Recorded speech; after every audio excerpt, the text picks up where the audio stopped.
Hello everyone, আশা করছি আপনারা সবাই ভালো আছেন। ট্রেডিং মাইন্ড 2.0-তে আপনাদের সবাইকে স্বাগত জানাই।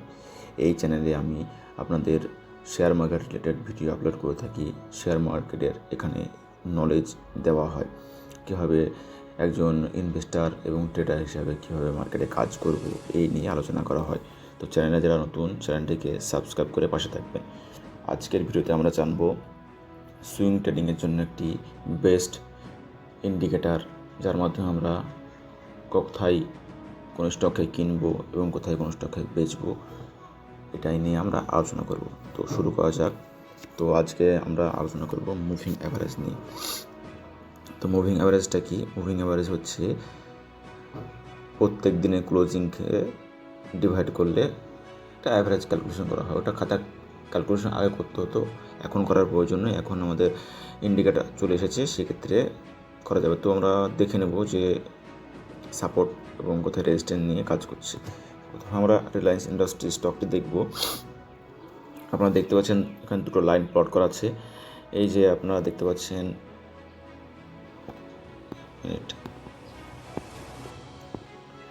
এই যে রেড কালার যে লাইন প্লট করা আছে, এটা 100 ডেজ মুভিং অ্যাভারেজ, এবং যে ব্লু কালারের লাইন প্লট করা আছে এটা 200 ডেজ মুভিং অ্যাভারেজ। তো এই লাইনগুলি অ্যাকচুয়াল সাপোর্ট এবং রেজিস্ট্যান্স কাজ করে, এবং আপনারা দেখতে পারবেন যে এখন দেখতে পাচ্ছেন রিলায়েন্স ইন্ডাস্ট্রি 200 EM এর কাছে সাপোর্ট নিয়ে উপরে যাওয়ার চেষ্টা করছে।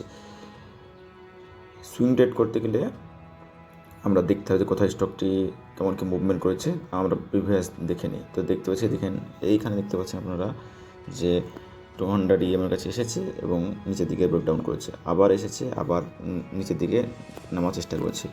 যখনই আবার এখানে দেখেন, যখনই এই 200 বা 100 EM এর উপরে ক্লোজিং করলো একটা ক্যান্ডেল, সেখান থেকে একটা ভালো মুভমেন্ট দিল। তো এরকমভাবে আপনারা দেখতে পাবেন। তাহলে এখন কী করণীয়? এখন করণীয় হচ্ছে যে এই লেভেল আসুক, 1360 লেভেল পর্যন্ত এলে এটা সাপোর্ট ধরবে। আমি প্রত্যেকটি ভিডিওতে বা এই ভিডিও শুধুমাত্র এডুকেশনের জন্য, এখানে কোনো আমি যে বাই সেল করার রেকমেন্ডেশন দিচ্ছি না। তো দয়া করে যখন আপনারা কিনবেন বা কাজকর্ম করবেন, আপনি নিজে অ্যানালাইজ করবেন বা আপনার সিএকে দিয়ে অ্যানালাইজ করে নেবেন, তাহলেই হবে। আপনি এই ভিডিওতে শুধুমাত্র জেনে যান যে কীভাবে মুভিং অ্যাভারেজটি কাজ করে। এবার আবারও দেখেন, এখানে সাপোর্ট নিয়ে আপসাইড গিয়েছে, আবার এখানে সাপোর্ট নিয়েছে। প্রত্যেকটা জায়গাতে সাপোর্ট এবং রেজিস্ট্যান্স কাজ করতে হবে। একটা অন্য একটা স্টক নেব, আমরা দেখব যে টেক মাহিন্দ্রা, ভালো কোম্পানি। দেখি টেক মাহিন্দ্রা কেমন কি মুভমেন্ট দিয়েছে। তো দেখেন আপনারা, টেক মাহিন্দ্রা যখনই 200 ডেজ এবং 100 ডে নিচে ক্লোজিং দিল ক্যান্ডেলটা এইখানে, তো সেখান থেকে দেখেন সাপ সেলিং হয়েছে, একদম পুরো সেলিং।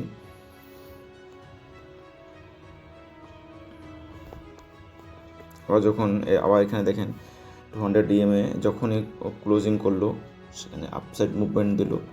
তো এইভাবে আমরা এটা কাজ করব।